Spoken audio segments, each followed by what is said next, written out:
Welcome to part number 5 in our video series. This is a video series that's an advanced hormone testing tutorial series, and in this section we're going to begin getting into the question of when you're taking hormones by a particular route of administration, what do the various tests have to offer, and then we're going to talk specifically about how our dried urine test for comprehensive hormones works with oral progesterone. So oral progesterone is actually a really commonly misunderstood situation where the information that you get from typical testing is actually not quite as robust as is often thought for different reasons depending on which tests you're talking about.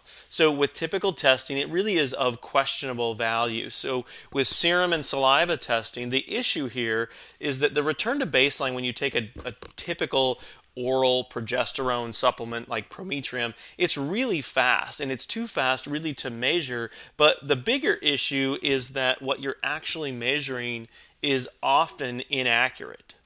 Let me show you how this works. So when we take 100 milligrams of oral progesterone, you can see that with a typical lab test, now a typical lab test for progesterone is an immunoassay. When you have a premenopausal woman or a postmenopausal woman and she's not supplementing, those values are fine. It works fine. But when you introduce oral progesterone, what you find is that the true value by mass spec at 2 hours is pretty close to zero. But we've got an issue here. We've got a testing minion, as we like to call them, that's increasing the value on the lab test in a way that is a false positive. So at 2 hours, we can see this in this particular study that's a published study, and you can see that there's a dramatic increase. The value is a good premenopausal value of, it looks like about a 12 in this situation, but reality is the serum or the circulating progesterone is back to baseline at pretty much zero.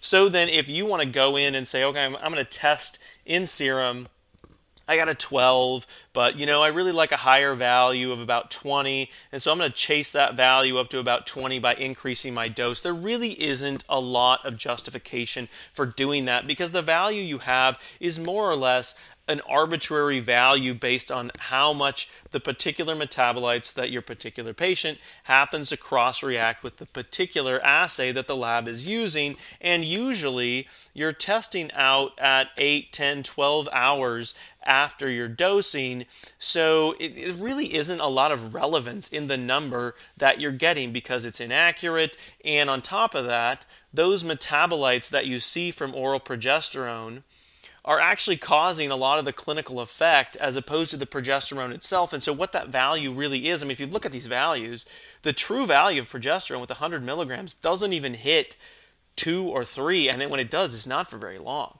So a lot of the clinical effect of protecting the endometrium is not coming just from the progesterone, but also from those metabolites that are very much like progesterone. When we look at urine testing, there's sort of an opposite effect that we use a small dose, we can still get really, really high levels of metabolites because that's what we're measuring in urine, are those metabolites. Now again, as with the immunoassay, those metabolites correlate really, really well with circulating levels of progesterone when we're not supplementing. But when you start supplementing, you get really high levels of these metabolites, and you can get some information if you look at the specific metabolism patterns, and that's what we've done, and we found that to be fairly helpful. But as you look at what's going on, we showed the progesterone levels only go up to a small degree. Well, look at these levels. These are not progesterone levels. These are levels of allopregnanolone, which is the metabolite that gives the sleepy effect from oral progesterone. Now, in the hours following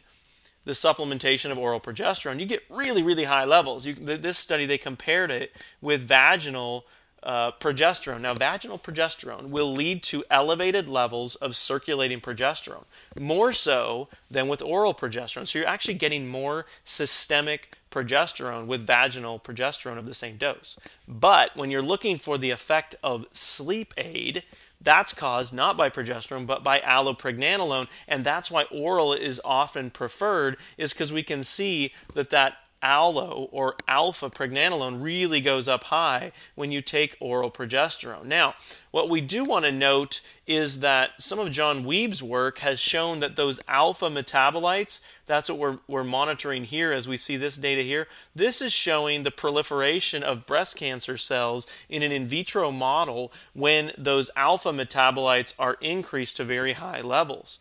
And you can see that it actually is promoting proliferation, those alpha metabolites. So I think there is some logic to say, look, we don't want to overdo the alpha metabolites, but we do want enough to get the clinical effect that we expect from the progesterone. So here's what we look at in urine that I find to be somewhat useful in terms of monitoring the dose. So progesterone is given. There is no actual value for progesterone because it doesn't really find its way into urine until it's metabolized. So typically this beta pregnanediol as well as the alpha pregnanediol will track pretty well with serum progesterone, with circulating progesterone, but we're in a very different situation with oral progesterone. Now, when we take a premenopausal woman, the levels are somewhere around 250 on the bottom end to about, I think, around 1600. So the top end of normal is around 1600 for a premenopausal woman, right? So you can see here the average for premenopausal woman is around 1000. When she stops ovulating, the postmenopausal average is around 50, very low levels. So then when you give 100 milligrams of oral progesterone, because we're measuring metabolites and because it's oral supplementation, the average is around 5,000. So the reference range of 250 to 1600 is actually way down here. And so for a normal level of oral progesterone of 100 milligrams, you're going to get levels up in the thousands, right? So we have to work our way through this and say, what's actually the relevant information? The most relevant information that we can give is to do this. First, we measure a whole bunch of people on 100 milligrams, and we say, okay, what's expected? What do you normally get with oral progesterone? And that's where these reference ranges come from, 2,600 to 6,800. That's expected. You can see with these two women, this beta metabolite, which is the most abundant metabolite, is about the same for both women, around 4,400, 4,500.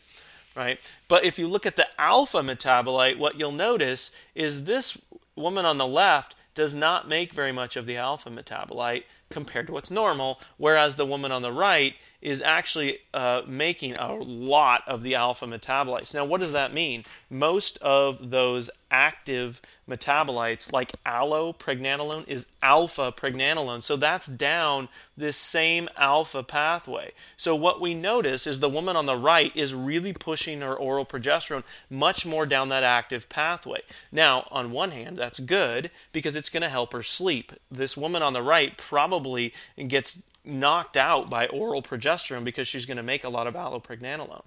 But as we showed from John Wieb's work, which again, it's in vitro, it's kind of a little bit preliminary in terms of what its actual significance might be, but I think there's wisdom in saying we don't want to push too much of those alpha metabolites. And again, these women are on the same dose, but the woman on the right is making a ton of those metabolites. So that's a woman where I would look at this and say, you know, let's scale back a little bit on the dose until she's more in the expected range for those active metabolites, whereas the woman on the left is probably not getting as much sleep help from the 100 milligrams, and women like this often will need 150, 200 milligrams, and then they'll find themselves more in an expected level, both in terms of the labs and in terms of the clinical effect. But remember, neither of these women are going to have circulating levels of actual progesterone that's going to be very high. Okay, your labs in serum might be elevated, but that's all due to cross-reactivity of those progesterone metabolites. So really, there's a difficult thing. With serum, you're getting inaccurately high values, and you have to be really careful. What if your lab uses a mass spec assay? Now you say mass spec, well, that's better, it's more accurate. Yes, that's true, but if you have this mentality of give oral progesterone until you hit a good premenopausal level of, let's say, 10, if you're using mass spec, you're going to have to push those doses to huge doses to get those levels to go up, because the levels don't really go up that high. But that's often misunderstood, because for years people have gotten used to using these immunoassays that actually get elevated values, but it's a false elevation. Now, saliva assays also use immunoassays, so we know at its just its simplest interpretation, if you take progesterone, when are you going to take it? You're going to take it at night usually. When are you going to test? You're going to test in the morning. In 8 hours, it's gone. So anything you're seeing in saliva or in serum is likely just an artifact of the metabolites that are still hanging around, that are cross-reacting with the assays. It does not make sense to push those women into a particular range in that scenario. Now, when you move to urine testing, you have the potential of measuring those extra metabolites as we discussed, but most labs only measure beta-pregnanediol. And so that is this metabolite up here on the top.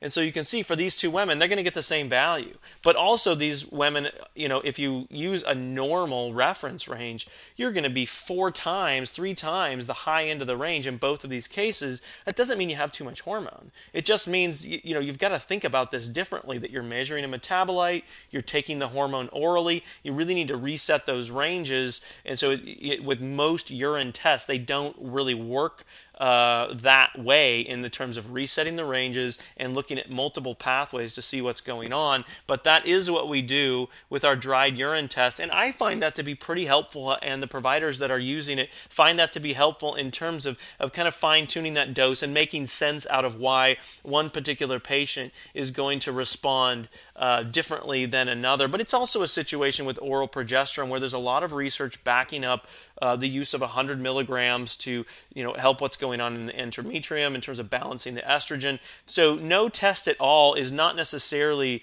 a terrible option with oral progesterone. But if you want a lab test to help out with that monitoring, I think that what we're doing is probably making as much sense as what else is available, more so than what's available in the market. So I hope that's been helpful for oral progesterone. When we're looking at oral estrogen, it's a totally different story, and we're going to look at that in part 6 and then go into some of these other situations. So I hope that you'll continue through this series, and I thank you for your time, and we look forward to working with you. If you have any questions, as always, feel free to call the lab or to email us at info@precisionhormones.com. So thank you for your time.